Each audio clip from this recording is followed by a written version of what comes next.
oui, chers auditeurs, chères auditrices, j'espère que vous avez la pêche aujourd'hui et que vous êtes en super forme. Il est très exactement donc 13h05 sur plateau d'RTCI, alors où que vous soyez, je suis très heureux de vous retrouver en ce samedi 17 mai 2025 avec Destination Tourisme, notre rendez-vous hebdomadaire.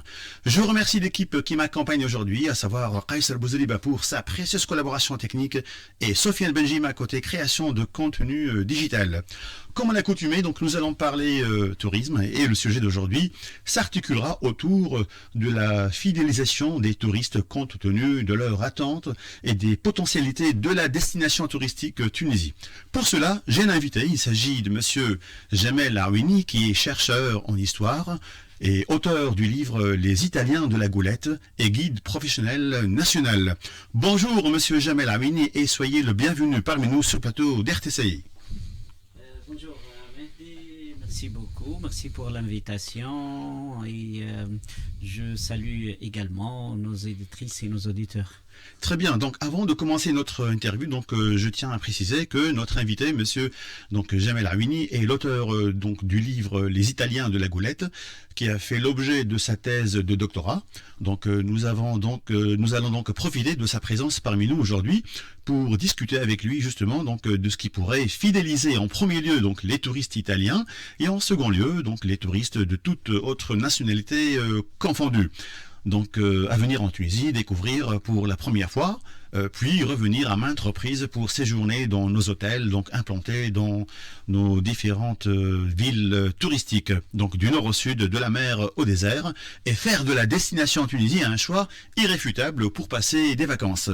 Alors, docteur Jamel Aouini, en tant que professeur d'histoire, comment percevez-vous l'importance du patrimoine historique dans l'attractivité touristique de la Tunisie? Oui, merci Mehdi. En fait, pour le tourisme tunisien, je dois tout d'abord mentionner que cette année, on est en train d'enregistrer une année exceptionnelle. Oui. Le tourisme rebondit. Voilà. Fort heureusement. Il regagne un dynamisme, le tourisme actuellement. Voilà, il enregistre une augmentation significative. Tant pour, c'est-à-dire le nombre qui atteint maintenant 10 millions, ou même il est en train de dépasser 10 millions, que pour les revenus. On est à 7,5 milliards de dinars. Oui, c'est très intéressant. On a une augmentation de 7,8%. Par rapport à l'année dernière? Par rapport à 2023. Là, ce sont les statistiques. L'année référence de 2024. Donc, on s'estime heureux que, voilà, on revient. La reprise, elle est là. Mais on peut mieux faire, étant donné nos potentialités. Oui, tout à fait, oui, tout à fait. Je reviens à votre question en tant qu'historien. C'est-à-dire, voilà, en tant qu'historien, la vérité, l'histoire aide beaucoup. L'histoire, c'est une discipline. Les gens, généralement, lorsqu'ils viennent, ils veulent comprendre de quoi il s'agit. Ils veulent savoir de quoi il s'agit. Ils veulent découvrir. Parallèlement, découvrir. Oui. Et à travers les questions des visiteurs, voilà. Et nous, on répond, bien sûr, tout en ayant c'est-à-dire un bagage historique. Donc en tant qu'historien et surtout en tant que guide touristique. Oui. En tant que guide touristique, bien sûr. C'est-à-dire comme si le guide touristique, et pour moi, j'instrumentalise l'histoire. C'est-à-dire, cette histoire m'aide beaucoup, parce que les gens, lorsqu'ils viennent, parfois, ils viennent de destinations et des pays qui ne connaissent rien à propos de la Tunisie. Donc, il faudra leur parler de l'histoire du pays, du patrimoine en général, mais lorsqu'il s'agit des questions, c'est-à-dire qui posent avec précision et qui veulent préciser peut-être, là tu te trouves présent et pour répondre. Il faut être capable de répondre, absolument. Oui. Voilà. Alors comment votre double casquette d'historien et de guide vous permet-elle de mieux comprendre les attentes des touristes? Oui, en fait, c'est à travers leurs questions, parce que les gens, ils viennent voilà, pour la découverte de ton patrimoine. Les gens, ils viennent pour la découverte de ton patrimoine, c'est-à-dire, ils veulent savoir des gens qui viennent, comme je vous ai dit tout à l'heure, c'est-à-dire des destinations qui Ils sont ont assoiffés de aucune idée, culture. assoiffés, bien sûr. Lorsqu'ils viennent, par exemple, des États-Unis, ou bien ils viennent du Canada, ou bien de l'Australie, ou bien du Japon, ou bien de... Voilà, ils te posent des questions. Ça veut dire quoi Carthage? Ça veut dire quoi Phénicien? Ça veut dire Oui, quoi Punique? Ça la veut dire quoi? civilisation. Oui, bien sûr, cette civilisation, ça remonte à quelle date? Oui. Parfois, ils sont étonnés. Tiens, voilà, ça remonte à 800 avant Jésus-Christ, à 814 avant Jésus-Christ, au 9e siècle avant Jésus-Christ. Il y a d'autres civilisations que la Tunisie avait connues. Vous savez, l'histoire, elle est très riche et le potentiel historique, il est très, très, très riche. Et il y en a énormément de civilisations qu'avait connues la Tunisie pendant sa période antique, médiévale, moderne et contemporaine. Certainement. Également. Très bien. Alors, quel type de touristes la Tunisie attire-t-elle aujourd'hui et quelles sont donc leurs principales attentes? Voilà. Quel type de touristes? Oui, il y en a de toutes les catégories confondues qui viennent et visiter la Tunisie. Parce que un touriste, on n'a pas un modèle de touriste. Oui. C'est-à-dire, il y a des gens qui viennent pour la plage et le soleil. Pour des vacances. Et ça, Oui. voilà, c'est les vacances, qui passent leurs vacances. Généralement, c'est une tranche d'âge bien déterminée. Oui. Voilà, qui en profitent des vacances, les vacances d'été. Il y a des gens qui viennent spécifiquement pour visiter les sites archéologiques et les médinas, par exemple, donc sites archéologiques, les mosquées, les églises et tout. Oui. Et donc là, c'est une catégorie bien déterminée de touristes. Les gens, ils viennent à la découverte. Les gens, ils veulent expérimenter. Les gens, ils viennent... Donc vivre l'expérience, on parle voilà, de tourisme expérientiel. vivre, Hein. l'expérience, oui. Parce Oui. que le tourisme, il est en train de changer. Voilà, le tourisme, il est en train de changer. Il est en train de passer Oui, vers en permanence. vers un tourisme d'expérience, Oui. un tourisme authentique, beaucoup plus authentique, dont les visiteurs, ils viennent pour la découverte, vraiment pour la D'accord. découverte, pas pour le divertissement seulement. D'accord. Alors, quelles sont selon vous, donc plutôt selon votre expérience, les motivations principales donc, des touristes qui visitent la Tunisie? Motivation principale, oui. Écoutez... À part le beau temps, à part peut-être les tarifs, donc le service, l'accueil chaleureux. Oui, généralement, un touriste qui vient, il vient à la recherche de quoi? Il vient à la découverte du pays, Oui. il vient également se reposer, il vient aussi passer et des vacances, ou bien des jours, ou bien un séjour là, parfois joindre l'utile à l'agréable. Oui, étant donné les produits qu'on propose, par exemple le golf, le tourisme de bien-être, la thalassothérapie, Oui, donc, la diversité, le Sahara. Oui, effectivement. Heureusement que pour la Tunisie, c'est un pays qui dispose d'un potentiel très, Énorme, très riche oui. et énorme. Le touriste, en commençant, c'est-à-dire en allant du nord au sud, il passe par 3 paysages différents. Différents écosystèmes. Hein. Écosystème, oui. Le touriste, il peut voir dans le même jour l'histoire antique, l'histoire médiévale et l'histoire moderne. Donc c'est un potentiel très très riche. Et d'ailleurs, parfois les touristes, ils nous félicitent parce que tout d'abord, ce passage-là d'une époque à une autre, ce passage d'un paysage à l'autre. Oui. Donc c'est un potentiel très très riche. Alors, sans oublier le oui. potentiel culinaire également. Tout à fait. Oui. Alors, vous avez dit donc que les touristes ils nous félicitent. Alors, quel retour recevez-vous donc de vos visiteurs après une visite guidée, par exemple? Voilà, permettez-moi d'être franc avec vous. Oui. Et de répondre. En toute franchise. Parfois, Oui. il y a des gens qui à la fin de la visite, ils deviennent choqués. Ils disent, ça existe en Tunisie. Mmh. Oui. Et je peux Ils sont choqués positivement, j'espère. Hein. Positivement, certainement. Oui. Alors, qu'est-ce qui les marque le plus? Alors, qu'est-ce qui les marque le plus? Par exemple, en termes d'histoire. Oui. Il y en a des monuments, par exemple, je cite El Jam, par exemple. Là, c'est un amphithéâtre qui vraiment, alors là, vraiment, le visiteur, il est impressionnant, à la fin, il est ébloui. D'accord. Impressionnant. Et la mosquée de Kérouan, l'architecture, l'harmonie, il y a une certaine beauté. Les gens, ils aiment beaucoup, hein, ils aiment beaucoup. Soit musulmans, soit chrétiens, soit juifs, soit non. Ce qui est intéressant là, vraiment, c'est un monument. Et puis, c'est la première capitale en Afrique du Nord. Là, je parle de Kérouan. Oui. Si on va à Carthage, on trouve les citernes, par exemple. Si on va au nord-ouest, on trouve Douga. Je me rappelle un Américain, il était à El Jam, après la visite d'El Jam, il m'a demandé la carte de la Tunisie. Oui. Je dis pourquoi faire la carte de la Tunisie? Est-ce que ça, c'est vraiment, je voudrais bien me rassurer que c'est vraiment, ça se trouve chez vous. Ça se trouve chez vous. Sachant qu'il n'a pas entendu parler de la Tunisie. Lorsqu'on lui a proposé d'aller en Tunisie, il a dit l'Indonésie.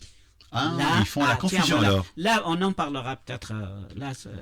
D'accord. Il faudra travailler davantage. C'est sûr, oui, même en termes de communication. Pour ça. Ah oui, bien sûr, certainement. Voilà, c'est le rôle un peu donc de l'ONTT. Oui, des autorités, de tout le monde, Et le monde, et les professionnels surtout. Les acteurs se complètent, c'est sûr. Il n'y a pas une concurrence ou bien non. Et si on se complète, c'est-à-dire le ministère, il a besoin du guide. Le guide, il a besoin du ministère, de l'agence, de l'hôtelier, des transporteurs, comme ça, afin qu'on puisse présenter un produit honorable, c'est-à-dire dans la Tunisie et digne vraiment. Très bien dit. Alors, quels sont selon vous donc les sites ou éléments donc patrimoniaux encore qui sont encore donc sous-exploités en Tunisie? Voilà, Mehdi, il y en a beaucoup.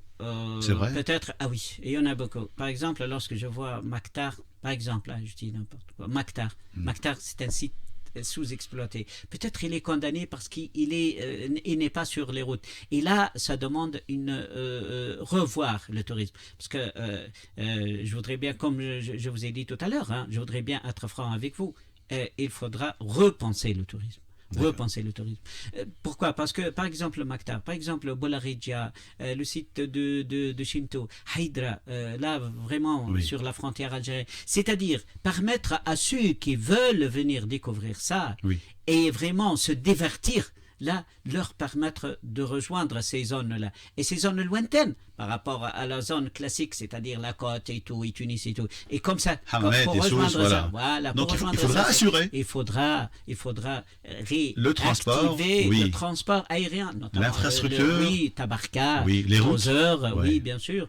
Ça va, maintenant, ça se passe. L'infrastructure. Et écoutez, pour être toujours, il faut le dire, hein, les gens, parfois ils nous félicitent, parfois. Ah, vous avez de bonnes routes. Ah, vous avez de bonnes. Très bien. C'est bien, mais il faudra toujours améliorer et travailler davantage. Alors, pensez-vous que la diversité historique, donc carthaginoise, romaine, arabe, ottomane, est suffisamment mise en valeur dans l'offre touristique actuelle? La vérité, non. C'est-à-dire, on aura besoin de faire beaucoup mieux. On aura besoin c'est-à-dire, enrichir nos efforts. C'est-à-dire, travailler davantage. Par exemple, les gens, lorsqu'ils te disent, malheureusement, ils visitent Douga, ou bien ils visitent n'importe, je sais pas, Carthage, ou bien n'importe quel site, ou bien une mosquée, ou bien une église, ou bien la Médina du Tunis, la Médina du Tunis, ou bien ou la Médina de Sousse, ou bien la Médina de... les gens, est-ce que des joyaux, qui découvrent des joyaux, je peux citer, par exemple, Dar Lassalam, mon Dieu, c'est vraiment, là, c'est un banque à gagner, hein, vraiment. Pourquoi on ne visite pas? C'est-à-dire, on n'incite pas les gens à mettre ça, c'est-à-dire aménager des circuits, des indications, des panneaux signalétiques et tout. C'est-à-dire, voilà. Donc, les gens, généralement, ils te disent, j'ai découvert ça. J'ai pas entendu parler de ça. Hein. Malheureusement, ils disent pas ça. Ils disent, j'ai découvert. C'est bien, félicitations. Et des gens qui nous félicitent. Par exemple, nos médinas, elles sont belles, elles sont belles et elles sont bien entretenues, les ruelles. On n'a pas tout ce qui gêne les touristes. Nos marchés, les vendeurs que je salue, les gens, ils n'arrivent pas aux touristes comme ça, ils le prennent par la main comme ça, venez, venez, venez. Non, généralement non. Les gens, c'est ce qu'ils me disent, au moins les touristes. Alors comment la Tunisie peut-elle donc valoriser son patrimoine immatériel, donc en termes de tradition, gastronomie, artisanat, pour fidéliser les visiteurs? Voilà.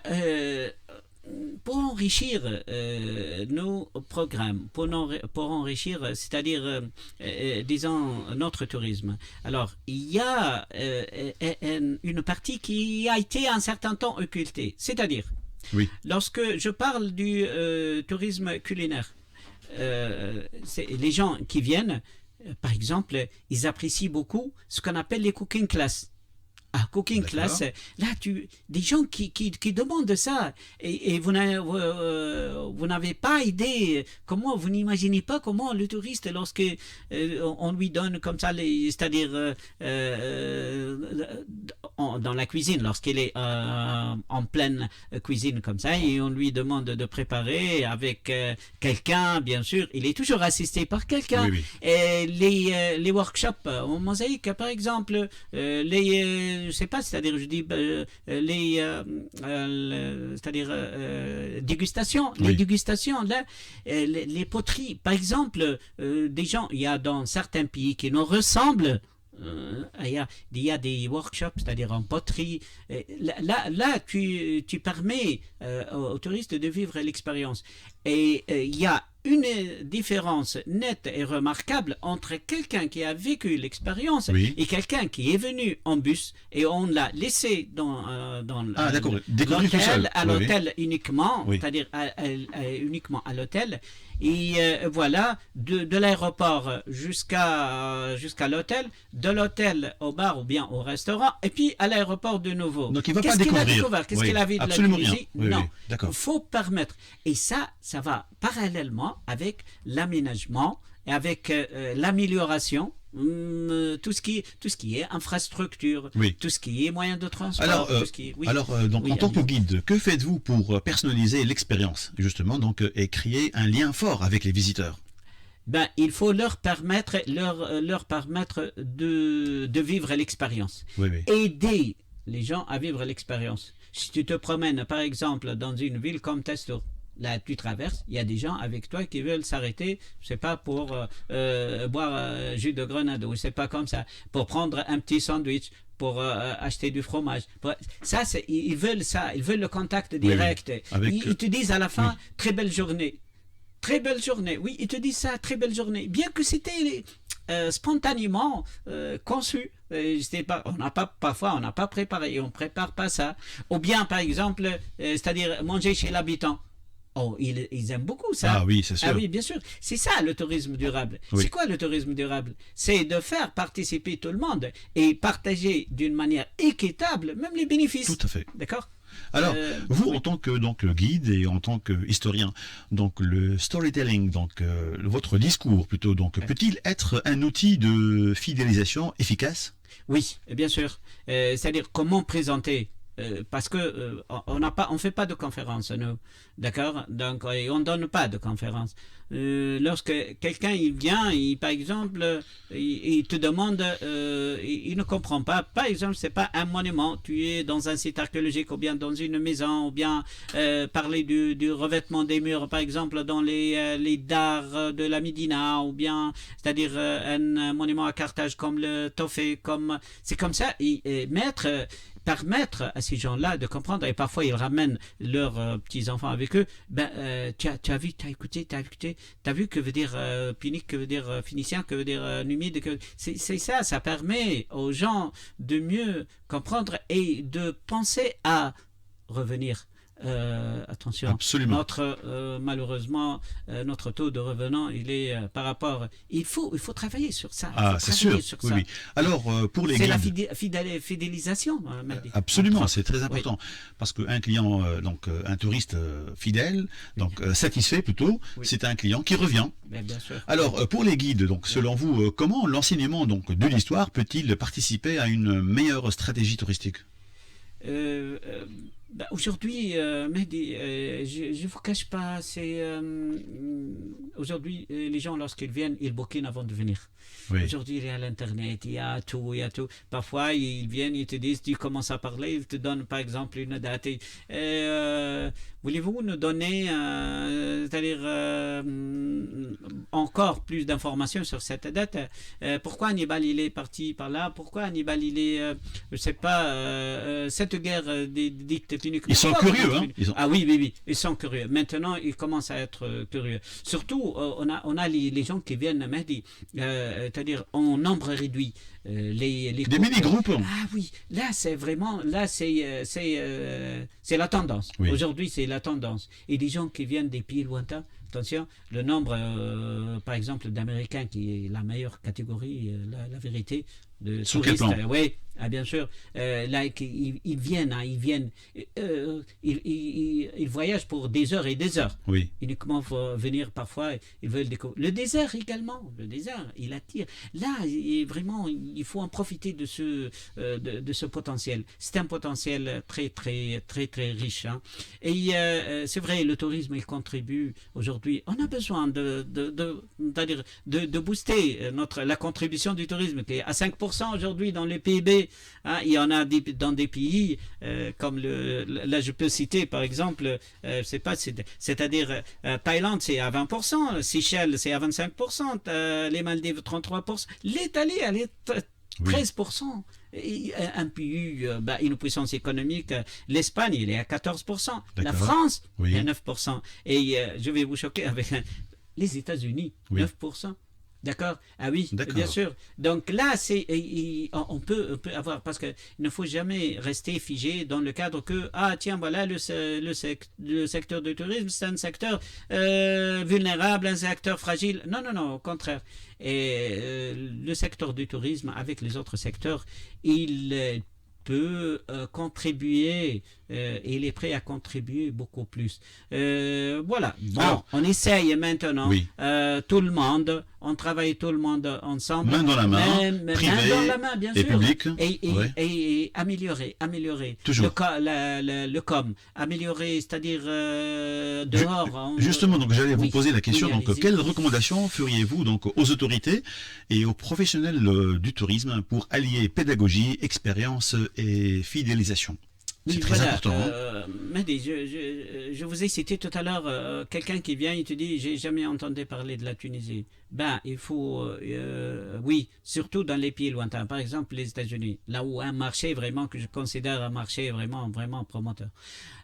Donc il faudra améliorer. Cela ne veut pas dire que ça n'existe pas, non, mais améliorer. C'est-à-dire améliorer les représentativités, par exemple en Europe, dans les autres pays, exploration de nouveaux marchés. Par exemple, tu as le marché, par exemple, les pays du Golfe. Les pays du Golfe, ils veulent bien visiter, par exemple, la zone de Tabarka, le Caban, Ain Dram et tout, cette Ain Dram et tout. Donc là, c'est un paysage, un nouveau paysage pour eux. Donc aussi le transport, l'hébergement, c'est-à-dire changer un petit peu, aller vers, par exemple, ce que les mises en dot et tout ça. Oui, d'accord. Très bien. Alors, un message positif pour finir en beauté. Un message positif, oui, écoute, la Tunisie avec son potentiel pourra accueillir plus que 10 millions et on le fera, Inch'Allah, en 2025 parce que tout le monde est conscient d'une nouvelle attitude et pour promouvoir le tourisme, la mise en valeur également. Et je remercie tous les acteurs. D'accord. Voilà, je Très bien. remercie tous les acteurs dans le domaine du tourisme. Très bien. Donc notre rendez-vous d'aujourd'hui touche à sa fin. Merci Monsieur Jamel Arwini. Donc je rappelle que notre invité était Monsieur Jamel Arwini, qui est chercheur en histoire, auteur du livre Les Italiens de la Goulette et guide professionnel national. Monsieur Jamel Arwini, donc merci d'avoir accepté notre invitation et merci pour cet échange et pour tous ces éclaircissements par rapport à ce sujet donc d'aujourd'hui que je rappelle donc la fidélisation donc des touristes compte tenu de leurs attentes et des potentialités de la destination touristique Tunisie. Alors que j'ai donc le plaisir de le partager avec mes chers auditeurs et mes chères auditrices. Je remercie l'équipe qui m'a accompagné aujourd'hui, à savoir Kais Al-Bouzrib pour sa précieuse collaboration technique et Sofiane Benjim à côté création de contenu digital.